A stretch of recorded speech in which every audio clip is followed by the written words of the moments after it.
Hi மக்களே, welcome back to my YouTube channel. So இன்றைக்கே சிறகடி காசை வந்து ஒரு புதிய சாதனை வந்து படிச்சிருக்காங்க. ஸோ என்ன அப்படின்னா, இன்றைக்கி வந்து 200 எபிசோட்ஸ் வந்து அவங்க கிராஸ் பண்ணுறாங்க. ஸோ 9:30 ஸ்லாட்டில் வந்து லான்ச் ஆன ஒரு சீரியல். ஸோ சேம் டைமில் தான் மகாநதி சீரியலுமே லான்ச் ஆச்சு. பட் இப்போ இந்த ரெண்டு சீரியலுக்குள்ள ரீச்சுவே உங்களுக்கு ஒரு பெரிய சாதனை தான் சிறகடி காசைக்கு. ஸோ அந்த வகையில் 9:30 லான்ச் ஆகி 3+ ரேட்டிங்ஸ் தான் அவங்க எல்லாருக்குமே ஞாபகம் இருக்கும். ஏன் அப்படின்னு சொன்னால், அங்கே அப்போதைக்கு எதிர்நீச்சல் சீரியல் வந்து ஒரு பயங்கர ஹிட்டு. ஸோ அந்த டைமில் எப்படி சிறகடி காசு சர்வை பண்ண போகுதுன்னே தெரியாமல் இருந்த நேரத்தில் ஸோ அங்கே வந்து சிறகடி காசு ராக் பண்ணது மட்டும் இல்லாமல் 9 PM ஷிஃப்ட் ஆகி இப்போ வந்து தமிழ்நாட்டினுடைய நம்பர் 1 சீரியலாக லாஸ்ட் 2 வீக்ஸாக இருக்காங்க. ரொம்பவே ஒரு பெரிய விஷயம் தான். ஏன் ஃபஸ்ட்டு சிறகடி காசை சொல்லணும் அப்படின்னா, லாஸ்ட்டு அக்டோபர்லேயே வந்து ஷூட் வந்து ஸ்டார்ட் பண்ணிட்டாங்க. ஸ்டார்ட் பண்ணி டிசம்பரில் வந்து சீரியல் லான்ச் பண்ணுற ஐடியாவில் தான் அப்போதைக்கு சேனல்ஸ் எல்லாம் இருந்தாங்க.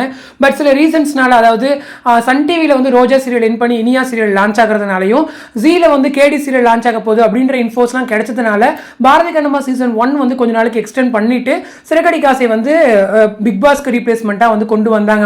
ஸோ பிக் பாஸ் ரீப்ளேஸ்மெண்ட்டாக கொண்டு வந்திருந்தாலும் அவங்க சொன்ன மாதிரி சேனல் என்ன எக்ஸ்பெக்ட் பண்ணாங்களோ அதே மாதிரியே பாரதி கண்ணம்மாவை ரீப்ளேஸ் பண்ணி 9 o'clock வந்துட்டாங்க. ஸோ இதுவுமே ஒரு பெரிய விஷயம் தான். தோ அங்கே டைரெக்டாக அவங்க லான்ச் பண்ணியிருந்தாலுமே இன்னைக்கு இவ்வளோ பெரிய சக்ஸஸ் அவங்க அட்டைன் பண்ணியிருப்பாங்கிறது உண்மைதான். அது மட்டும் இல்லாமல் சீரியலுடைய ஸ்டார்டிங் எபிசோட்ஸில் எப்படி ஒரு கியூரியஸ் இருந்துச்சோ அது வரைக்குமே இன்னைக்குமே 200 எபிசோட்ஸ்லயும் அந்த கியூரியஸ் வந்து இருக்கு.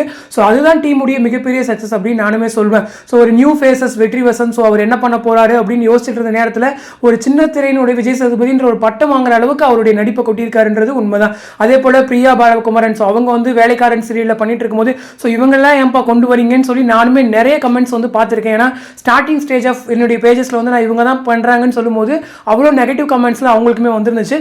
பட் அதையெல்லாம் தாண்டி இன்னைக்கு இவங்க ரெண்டு பேரும் ஒரு perfect couple. So best heroine best hero அப்படின்னு சொல்கிற அளவுக்கு இங்கே வளர்ந்துருக்காங்கன்னா ஸோ அதுதான் மிகப்பெரிய சக்ஸஸ் அப்படின்னு நானுமே சொல்வேன். ஸோ இன்னைக்கு 200 எபிசோட்ஸ் அட்டென்ட் பண்ணியிருக்காங்க. இதே போலவே சீக்கிரமே 500,000 எபிசோட்ஸ் கிட்ட ஸோ நல்ல ஒரு கதை காலத்தோட போனோம் அப்படிங்கிறத நம்மளுடைய விருப்பமே கூட. ஸோ இன்னைக்கு நடக்கிற எபிசோட் வச்சு பார்த்தாலுமே கிட்டத்தட்ட ஒரு 300-400 எபிசோடுக்கான கதை வந்து அவங்க கிட்ட இருக்கு. ஸோ அந்த அளவுக்கு அவங்க பண்ணுவாங்க அப்படின்ற ஒரு நம்பிக்கையும் நமக்கு இருக்கு. ஸோ எந்த அளவுக்கு டீம்ஸ்லேருந்து கொண்டு வராங்கன்னு தெரியல. ஸோ வெயிட் பண்ணி பார்ப்போம். ஸோ நம்ம சார்பாக வந்து அவங்களுக்கு ஒரு விஷயம் வந்து தெரிவிச்சுக்கலாம். ஸோ இந்த வீடியோ பற்றின உங்களோட கமெண்ட் செக்ஷனில் சொல்லுங்கள். ஸோ யாருக்கெல்லாம் சிறகடி காசு ரொம்ப பிடிக்கும், டெய்லி மிஸ் பண்ணாமல் பார்க்குறேன், இல்லைங்க நான் நடுவில் தான் பார்க்க ஆரம்பித்தேன் அப்படின்னாலுமே கமெண்ட்டில் சொல்லுங்கள். ஏன்னா அவ்வளோ க்ளோஸ் டு தி ஹார்ட் வந்து உங்கள் எல்லாருக்குமே. ஸோ நெக்ஸ்ட் ஒரு இன்ட்ரெஸ்டிங் அப்டேட்டோட நெக்ஸ்ட் மீட் பண்ணுறேன். தேங்க்ஸ் ஃபார் வாட்சிங் அண்ட் பை.